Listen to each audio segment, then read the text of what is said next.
पति पत्नी का सच्चा प्यार। एक माँ जिसकी आज इकलौती बेटी की शादी है।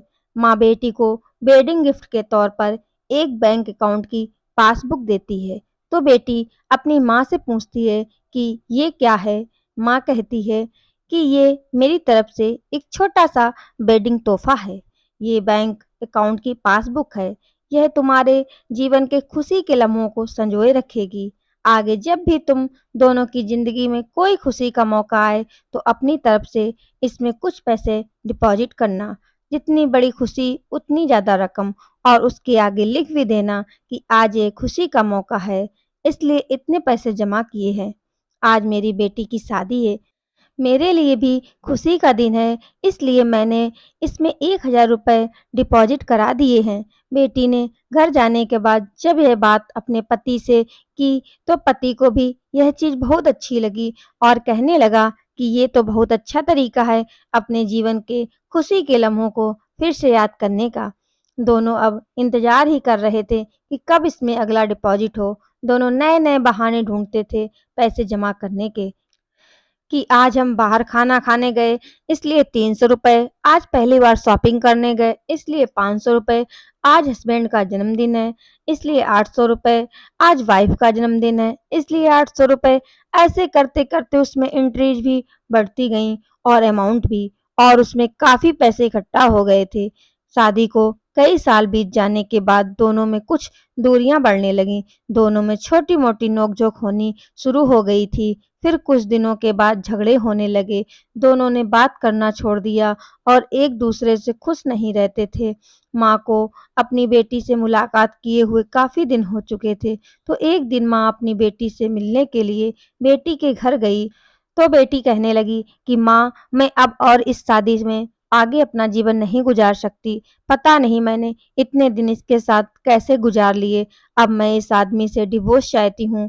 उधर पति भी कहने लगा कि मैं भी परेशान हो गया हूँ इसके साथ रहकर, मैं भी जीना नहीं चाहता तुम्हारे साथ, मुझे भी डिवोर्स चाहिए। माँ ने कहा ठीक है, तुम दोनों अलग हो जाना, लेकिन याद है ना मैंने तुम्हारी शादी के दिन तोहफे में एक पासबुक दी थी।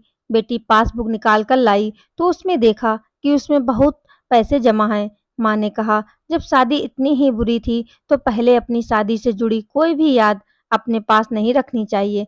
पहले इसमें जमा रकम को खर्च करना होगा, फिर तुम डिवोर्स ले सकते हो। दोनों ने कहा ठीक है, और अगले दिन बेटी पासबुक लेकर बैंक जाती है पैसे निकालने के लिए। बैंक में पैसे निकालने वालों की लाइन लगी थी, तो बेटी भी लाइन में खड़ी हो गई।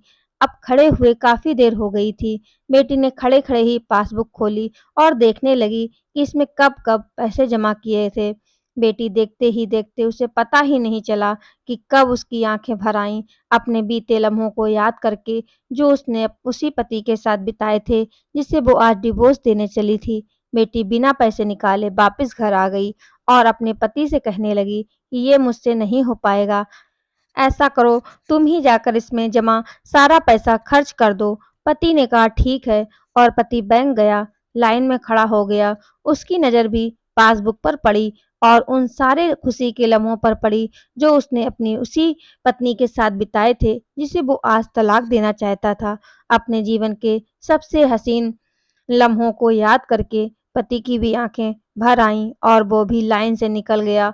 पति घर आया और पासबुक अपनी पत्नी के हाथ में दी, तो पत्नी पासबुक में देखती है कि उसमें आज ही के दिन 5000 रुपए जमा हुए हैं, और उसके आगे लिखा है कि आज खुशी का दिन है कि मुझे एहसास हो गया कि वो उसे छोड़ने जा रहा था जिससे वो सबसे ज़्यादा प्यार करता है।